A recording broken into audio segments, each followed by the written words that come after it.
Good morning, everybody. Pastor Stitch, Narrow Path Christian Church, BC.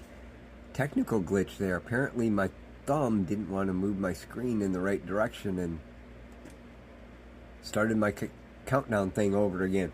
But anyway, I'm here and I am glad you are as well. So, I'm dealing with some thoughts in my mind, interacting with an individual this morning who is very angry and blaming God for life and the way it's turned out. You and I'm betting we both understand that person's anger completely, because a loving God could have just stopped this from happening, and he didn't. And you know, I've done better than I've ever done before. Why wouldn't he just protect me from all this pain? We've all said it. And I get it. But here's the thing. God is loving, but he's also just. And those two things cannot be separated in any way, shape, or form. Good morning, Victor. Good morning, Rhonda. By the way, I jumped in because I had the technical glitch, and I didn't tell you who I was. So, I am Pastor Stitch from Narrow Path Christian Church, BC, in Bay City, Michigan. I'm also the North Central Chaplain for Broken Chains JC. And we are at September 26, 2023. We will look at Proverbs 26. And we're going to be addressing this idea that if God was a loving God, he'd protect me from the crap that's happening in my life, and I wouldn't have to feel this pain. And he wants to protect you. And he's also a just God, and he gives you every opportunity to make him king of your life, so that he can protect you. Today, it is September 26th. We're going to look at verses 7, 8, and 9. A proverb in the mouth of a fool is like lame legs that hang limp.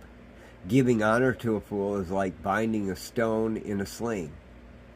A proverb in the mouth of a fool is like a stick with thorns, brandished by the hand of a drunkard, or better translated, like a stick in the with thorns that are stuck in the hand of a drunkard. Good morning, Random. So, here's what I want to say. God is a loving God. He loves you, cherishes you, wants to give you all good things. That's a proverb. But if it's in the mouth of a fool, it's no good. It's the same as having a lame leg. You can't stand on it and walk. As soon as you go to put weight on it, you're going to fall over. I don't know about you, but I've gotten off the bike, put it on the kickstand, climbed off, put my foot down, and almost fell because, well, that leg just wasn't there. It's like having a leg that you can't stand on, right?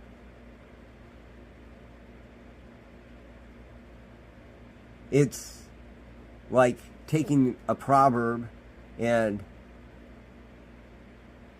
tying it into your sling to use it as a weapon against the enemy to make sure it doesn't fall out while you're traveling.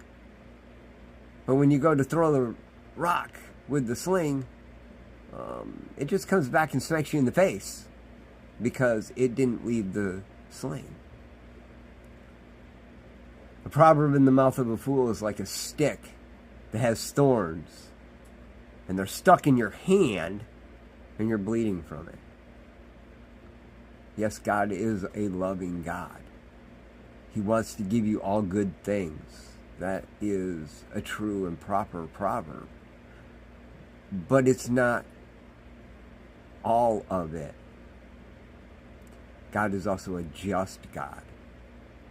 God is a God who gives direction and correction because he loves you. And he has an expectation that you'll do something with it. And when you don't, he can't do the loving things that he needs to do. He starts loving you by correcting and disciplining you. Once you take that correction and discipline and apply it into your life, then you see the protections that come with it. The protections always start with correction and discipline, though. So the reality is, you can start with a proverb of a loving God. But if you're a fool, it's just going to injure you more. You get to choose whether you're a fool or not. God has been speaking into your life and into my life and everyone else's life and giving us opportunities to turn to him. You know, I read in Joel today in my reading time that, let me see if I can find it real quick. And I'm going to go long today, I guess.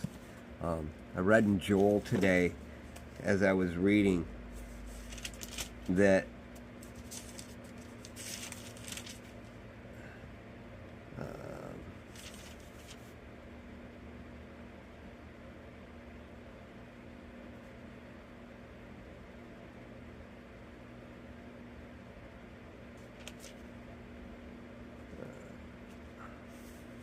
and I'm not going to find it now, but basically he said, you guys, you've been living wrong,